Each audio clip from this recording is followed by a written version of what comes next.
What's up, guys? This is Coach Grant with First Down Training, and today we're going to be breaking down some of Justin Jefferson and Stefon Diggs' route running, okay? So we're going to be comparing the two, what they both do well, how they have a lot of similarities in these two very similar routes that we're going to be taking a look at, and we're just going to kind of break down some of the things that make them elite-level route runners. So I hope this video gives you guys some value, but first things first, fellas, I want to talk to you about this ultimate wide receiver package deal that we just started offering on my website. It's a wide receiver 28-day gym program and a full technique manual. So you have all the technical points that I teach you guys, or not necessarily I teach you guys, but more so I teach when I train my guys in California in person. We have a full manual wide receiver gym program for $10 off. So $10 discount off the whole entire price. Check out that very first link in the description to get access to that. Hope we can get you on that soon, fellas. Let's get started. So first route we're going to take a look at here is kind of like this post corner here. So this is going to be from when the Diggs route that we're going to look at is from when he was at Minnesota, right? So we're going to be looking at kind of how they do this route the pretty much similar way, same release, same kind of break point, same kind of way to sell this route,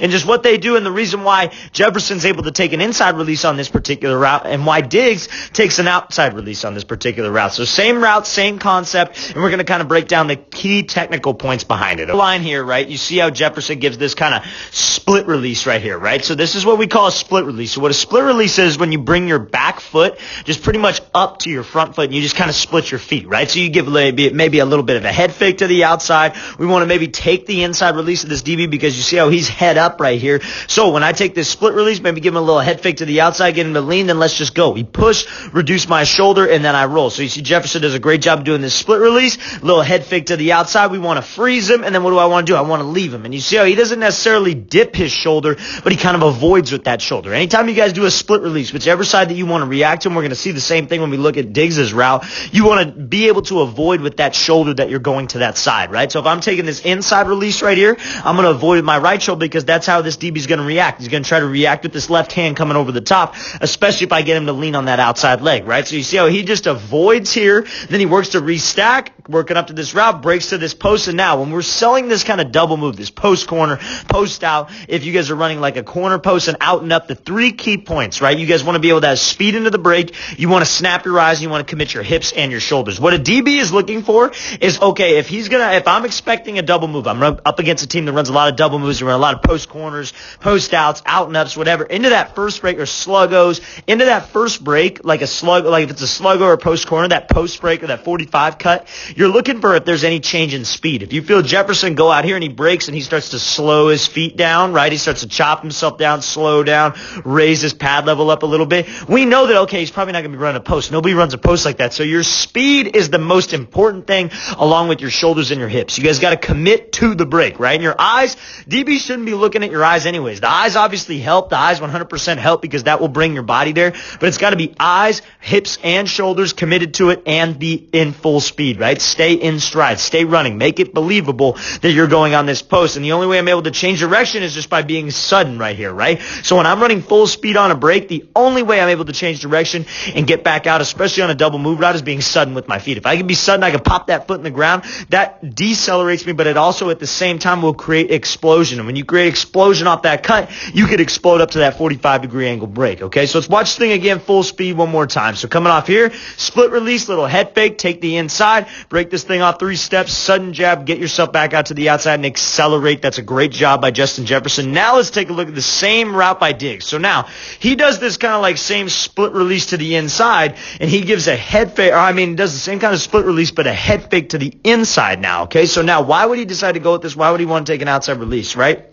I think, honestly, it's about how the DB plays us in a split release situation, right? Because on a split release, you're kind of hesitating, right? You're trying to get a read, trying to see where this DB is going to react, trying to see if he's going to jump inside, trying to see if he's going to take away the inside. So you see when I split here, maybe his initial plan off the line of scrimmage is, okay, I want to take an outside release on this. So I split, I give a little head fake to the inside. If this DB jumps way outside, like let's say he just shoots out here and gives up this inside release, I'm just going to take the inside release and do exactly what Jefferson just did, right? But if my plan is to take an outside release on this, I come in again. Off the line, fellas, I get this question asked a lot. What can I do to beat press? What can I do to do that?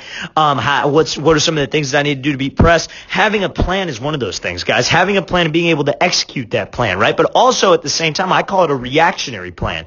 You try to execute your plan, but the DB takes it away. The DB forces you to the inside. That's fine. Let's react off of it, right? But you see how Diggs does a great job of being here, Split release, little head fake, gets this DB to sit to the outside. Now, if I get this DB sitting to the inside, again, what did we talk about? You want to shoulder reduce, or you want to be able to work your hand technique, right? So you see how Diggs swats here, and where's he swatting? Point of control, elbow. And he swats that shoulder over the top. Now you see how, what did Jefferson do? He kind of dipped that inside shoulder, right? He did that split, and then he would dip that shoulder, or kind of avoid with that shoulder to avoid any kind of hand contact right here, right? But Diggs does a great job of doing that, great job working to stack, breaking up to this post portion of it, and then again, bam. He has a lot of speed into this break. He doesn't slow himself down. He doesn't chop his steps. Very similar to the way Jefferson ran this kind of post corner right here.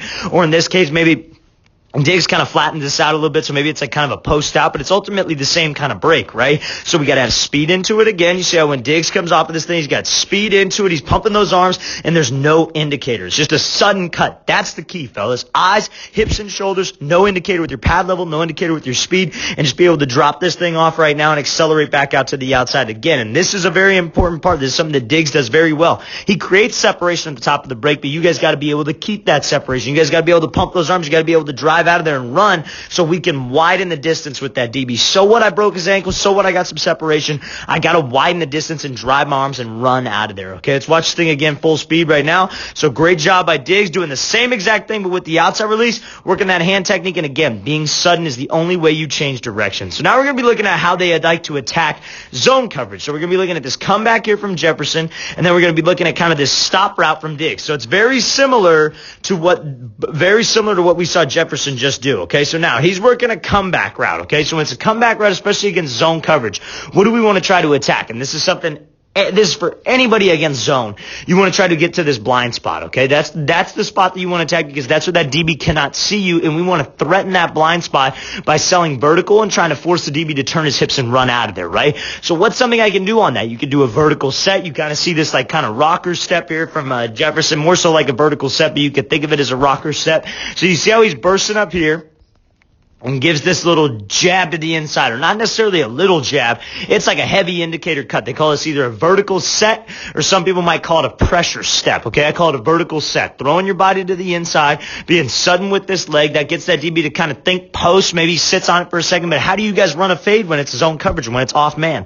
You give that little head fake to the inside. You try to get this DB to sit down, and then we beat him to the outside with speed. So I need the same thing right now. I give that little head fake to the inside, try to get him to sit on that post, or maybe I've done that before and beaten him on a fade. Now he's expecting it. Now I come out with the same move again, and now I burst up to this blind spot. Now I break this thing down, right? Because that DB has that slow open up. We're making him think vertical. We're closing the distance with him and trying to get him to bail out of there, right? That's something very good. That's something that Jefferson and Diggs do very, very well, right? So again, he creates that energy at the top of the break, and he's able to run and drive out of this thing. Great job attacking zone coverage. So now we're going to look at this route here from Diggs. Now this is more like an off man situation, right? So off man, he's giving him about 6, 7 yards.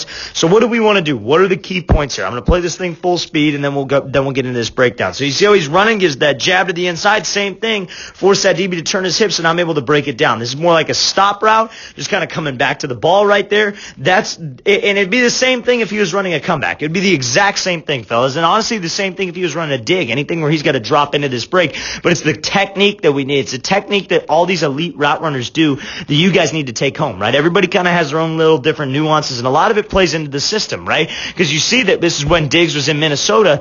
A lot of the same technical points that they're doing, that Justin Jefferson is doing, right? A lot of the same things, and it's all kind of about that system. How good can you be with the system that you're in, right? And if maybe you're transitioning to high school ball and you don't necessarily know high school to college, or you want to go play in college, you got to have so many tools in your arsenal that when you get to a system and that's what you're asked to do, that you're able to do it. It's not a new concept to you. It's not a foreign concept. It's just something that you're able to just execute, right? So that your system, your play type, your play calling, you got to be able to execute what they ask of you, right? And this is a perfect example of how these guys do that, right? So now, when we come out, again, off man, what do I want to do? I want to close the distance. I want to be fast. Metaphorically, I want to step on his toes, right? So that forces him to bail out of there.